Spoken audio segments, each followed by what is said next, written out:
You mentioned about Britain, mentioned that Britain left India in a worse off condition than had it been without Britain.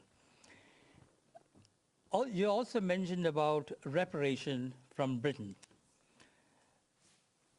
What about the skills in engineering and manufacturing India acquired, the administrative and democratic processes it inherited, the infrastructure left behind, and most of all, the rapid education of the Indian people, of which you are an excellent example? Surely, no one can price these intangible values that were gained during the British rule in India and propelled the country to its present position as one of the leading countries in the world.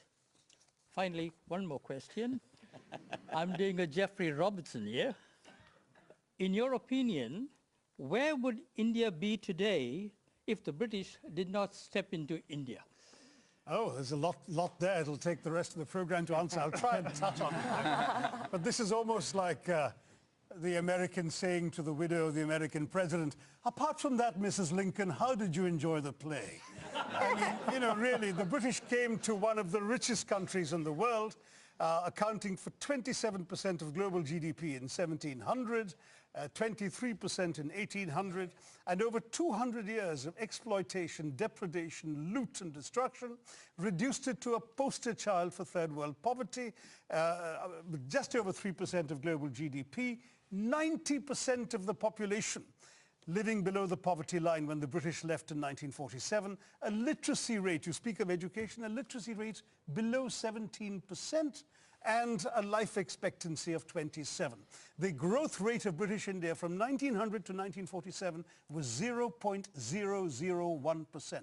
That's what they were doing while draining the country of taxes and resources. Education, my gosh, the British, the last thing they wanted to do was invest in educating Indians. Will Durant, the American historian traveling in India as late as 1930, pointed out that the entire expenditure of the British on education in India, from the nursery level to the highest universities, was less than half the high school budget of the state of New York. All the Indian institutes of technology, the engineering achievements you're talking about, were established after independence by the government of India.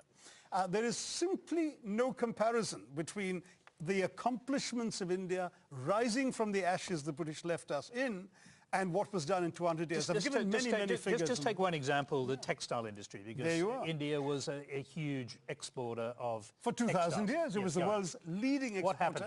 In fact, in the Roman Empire, there are debates recorded by Pliny the Elder of Roman senators complaining about the amount of the Roman Empire's gold that was being sent off to India because of the tastes of Roman women for Indian muslins, linens, and cottons. Was it just modernism, the Industrial Revolution that destroyed it, or was it something else? No, that's the excuse that apologists like to make, that, you know, oh, it's not our fault, you just missed the bus for the Industrial Revolution. Well, we missed the bus because you threw us under its wheels, is what I tell the Brits. I mean, the fact is, in the name of free trade, the British came in and destroyed the free trade that had made India a leading exporter of textiles. The British soldiers smashed the looms so people couldn't practice their craft. They imposed punitive duties and taxes on the export of Indian textiles while lifting duties on the import of British cloth. And they achieved a captive market at the point of a gun. This is not exactly free trade, as you can imagine. Cities like Murshidabad and Dhaka in the subcontinent were depopulated. In one notorious incident, weavers had their thumbs cut off, so when the looms were repaired, they couldn't weave again. Textiles were systematically destroyed as an industry by the British. And that's only one example of many. Well, I'm going to quickly go back to our question. Now Kevin, do you accept that perhaps the British weren't quite as benign as you've just suggested? Please read the book, Kevin. There's a lot more there to say. I've got the book. I'll bring Laurie in here. He gave a speech along these lines to the Oxford Union. Got wild applause from the students and others sitting around the Oxford Union Hall. And I'm just wondering, have young Brits come to terms with their colonial past? No, we haven't at all. Young Brits of every class have no idea about our colonial past, and that is being deliberately done. We are deliberately denied or kept away from education about the graphic facts of what the British did around the world, you know, including in this country, to the people of this country. The crimes of the British and the crimes that we committed and that were done in our names over 400 years of pillage and conquest is something that we don't like to think about, and yet it is everywhere in modern British history. When people talk about Brexit, it's stunning to me that if you ask British people who voted for Brexit what their major fear is, their fear is that people will come to our country and take our things. And That's exactly... like, you know, why... I just can't...